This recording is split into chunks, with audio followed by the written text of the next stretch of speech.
My husband secretly registered our baby under his mother's last name. I stood in the county clerk's office, clutching the birth certificate, my heart pounding as the words blurred before my eyes. Our daughter, Lila, 6 months old, was officially Lila Marie Donovan, not Lila Marie Carter, the name we'd agreed on, the name I'd whispered to her in the hospital as I traced her tiny fingers. Donovan was my mother-in-law's maiden name, a name my husband, Ethan, had never once suggested for our child. The clerk, a tired woman with graying hair, shrugged when I asked how this happened. "Whoever filled out the form, ma'am. That's what got filed." Ethan had handled the paperwork. He'd insisted, said I was too exhausted after the C-section. I'd trusted him. Back home, I paced the living room, Lila napping in her crib. Ethan was at work, his construction job keeping him out late. The certificate sat on the coffee table, a silent accusation. Why would he do this? His mother, Maureen, had always been a shadow over our marriage. She'd call daily, critiquing my cooking, my parenting, even my choice of curtains. Ethan never defended me, just smiled and said, "She means well." But this was a betrayal, a deliberate choice to erase my family's name from our daughter's identity. I tried to stay calm, to think logically. Maybe it was a mistake, a clerical error. But Ethan had filled out the form. He'd written Donovan, not Carter. My mind raced. Was this Maureen's idea? She'd always wanted a grandchild to carry on her legacy. As if my family didn't matter. Or was Ethan hiding something deeper? Something I'd missed in our 5 years together? I remembered his late-night phone calls with his mother, the way he'd lower his voice when I entered the room. I'd brushed it off as normal. But now it felt sinister. I called my sister, Jenna, who lived an hour away.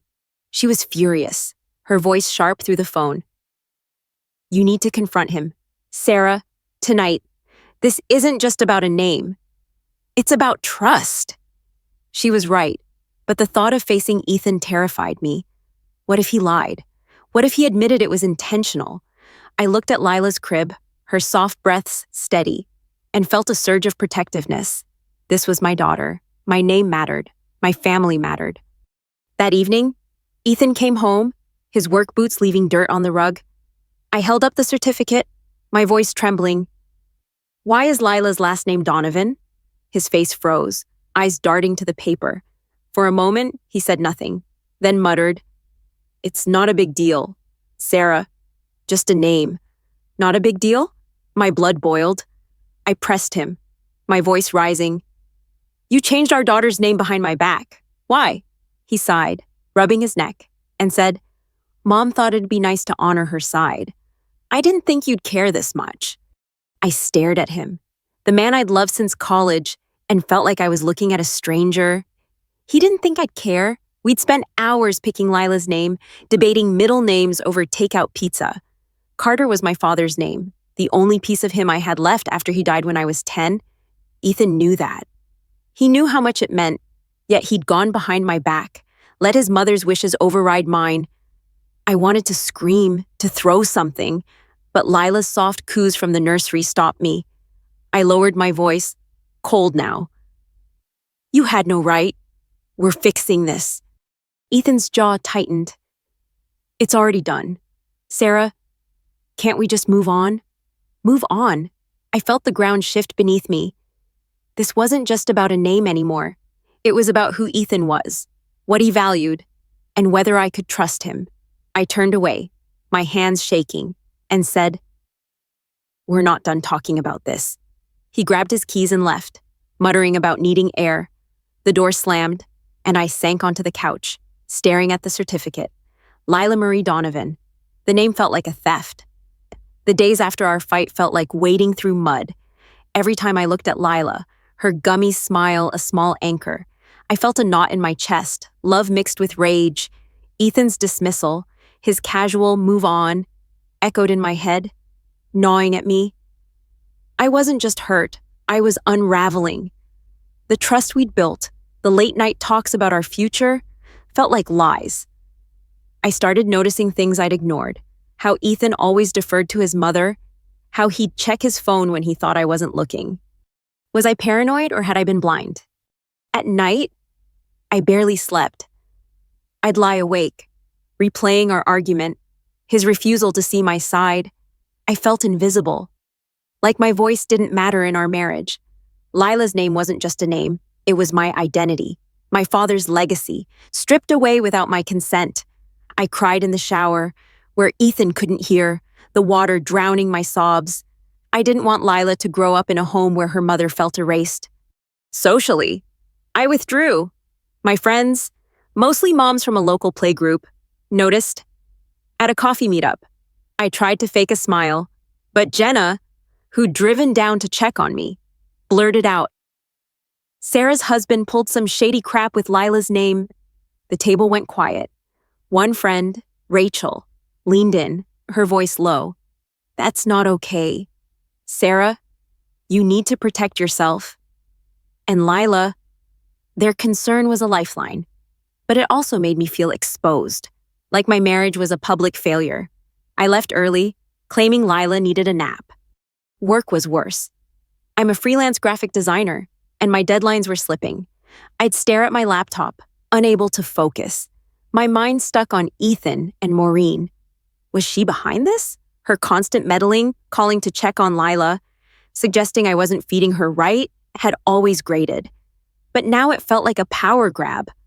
I started questioning everything. Had Ethan ever really chosen me over her? Or was I just the woman who gave him the child she wanted? Jenna stayed over one weekend, her presence a balm. Over wine, she said. You're not crazy. Sarah, this is a big deal. You need to know why he did it. Her words lit a fire. I wasn't just going to sit here stewing. I needed answers. But confronting Ethan again felt pointless. He'd dodge or deflect. I started small, checking his phone when he was in the shower. Nothing obvious, just text to his mom about family stuff. But the secrecy, the vagueness, fueled my suspicion.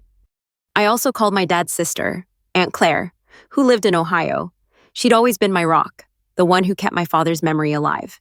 When I told her about Lila's name, her voice cracked. Sarah, your dad would be heartbroken. Carter was his pride. Don't let this slide. Her words hit hard. I wasn't just fighting for me. I was fighting for my dad, for Lila's right to her heritage. I hung up, tears streaming, and vowed to dig deeper. Ethan wasn't going to brush this off, and Maureen wasn't going to win. I couldn't just sit and stew anymore. The anger was fuel now, pushing me to act. I started by digging into the paperwork trail.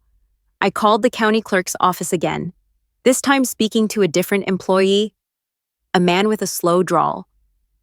He confirmed Ethan had submitted the birth certificate form alone, 2 days after Lila was born. No cosigner, no mention of me. My stomach churned. I asked if I could see the original form. He said I'd need to file a request, which could take weeks. I hung up, frustrated but undeterred. Next, I went through Ethan's things. It felt wrong, invasive, but so did his betrayal. While he was at work, I searched his desk, his laptop bag, even the pockets of his jackets. In a shoebox under our bed, I found a folder labeled Family Docs. Inside were Lila's hospital records, our marriage certificate, and a handwritten note in Maureen's loopy cursive. Donovan for Lila, make it official before she notices. My hands shook as I read it. Maureen hadn't just suggested this, she'd planned it. And Ethan had followed through. I took a photo of the note and texted it to Jenna. She called immediately, her voice fierce. That's proof, Sarah. She's been manipulating him. You need to confront her. Not just him. I wasn't ready for Maureen yet. Her smugness would unravel me. Instead, I kept digging. I checked Ethan's email, using a password I'd seen him type once. Most of it was mundane, work stuff, bills, but one thread caught my eye. From Maureen, sent a week before Lila's birth. The subject was legacy. She wrote, "This is our chance to keep Donovan alive. Sarah won't understand, but it's for the family." Ethan's reply was short. "I'll handle it." I felt sick. This wasn't a spur-of-the-moment decision. They'd plotted it, knowing I'd object. I saved screenshots, my resolve hardening. I also called a lawyer, a friend of Rachel's from the playgroup, over coffee. She explained my options. I could petition to amend Lila's birth certificate, but it'd be easier with Ethan's consent. Without it, I'd need evidence of fraud or coercion. The note and emails might help, but it'd be a fight. Start documenting everything, she said, and be ready for pushback. That night, I went to Maureen's house. Ethan was working late, and Lila was with Jenna. I didn't tell Maureen I was coming. When she opened the door, her smile was tight, like she knew why I was there. I held up the note, my voice steady. Why did you tell Ethan to change Lila's name? Her eyes narrowed, but she didn't deny it. Donovan is my family's name. Sarah. It's important. Carter's just your side, just my side. The dismissal stung, but I pressed on. You had no right to go behind my back? She shrugged, unapologetic. Ethan agreed. Talk to him. Driving home, I felt a mix of fury and clarity. Maureen wasn't just meddling, she was staking a claim, and Ethan was her accomplice. I wasn't sure what hurt more, his betrayal or her arrogance, but I had evidence now, and a plan. I wasn't stopping until Lila's name was Carter, and I knew the full truth. Boy, I sat Ethan down the next evening, Lila asleep upstairs. The folder with Maureen's note and the email screenshots lay between us on the kitchen table. I didn't yell this time. My voice was calm, sharp, like a blade. I know everything, I said. Your mom planned this. You went along with it. I have proof. His eyes widened, then dropped to the papers. He didn't touch them, just sat there, hands clenched. Sarah, it's not what you think, he started, but I cut him off. Don't lie. I've seen the emails. You chose her over me. Over Lila. He rubbed his face, looking older than his 32 years. Mom's been obsessed with the Donovan name since Dad died. She said it was her last chance to pass it on. I didn't want to fight her on it. I stared, incredulous. So you fought me instead? You lied to my face? He flinched but didn't answer. Then quieter, he added. She helped us with the down payment for this house. She said if I didn't do this, she'd make things hard. I froze. Maureen had leverage because of money. It wasn't just loyalty, it was control. I pressed him, demanding the full story. Ethan admitted Maureen had been pushing the Donovan name since we announced the pregnancy. She'd guilt-tripped him, saying her family's legacy was fading, that my Carter name didn't mean as much. He swore he'd meant to tell me but chickened out, thinking I'd overreact. Overreact? I wanted to laugh, but it hurt too much. He'd known how I felt about my dad's name and still chose to please his mother. I asked if there was more. Ethan hesitated, then confessed Maureen had drafted the birth certificate form herself. He'd just signed it, too tired to argue after my surgery. That was the final blow. I felt hollow, like our marriage was a house built on sand. You didn't just betray me, I said. You betrayed Lila. She deserves both our names, not your mom's. He nodded, eyes wet, but I didn't care. His tears felt too late. The lawyer's words echoed. I needed Ethan's consent to change Lila's name easily. I laid it out. Sign the petition to make her Lila Marie Carter, or I take this to court with everything I have. He looked defeated, but agreed. The next day, we filed the paperwork. It wasn't over. Though, Maureen called, furious, accusing me of tearing her family apart. I hung up. Done with her venom. Now, I'm sitting here, Lila's corrected birth certificate in my hands. Lila Marie Carter. It feels like a victory, but it's bitter. Ethan's moved to the guest room, and we're in counseling. But I don't know if I can forgive him.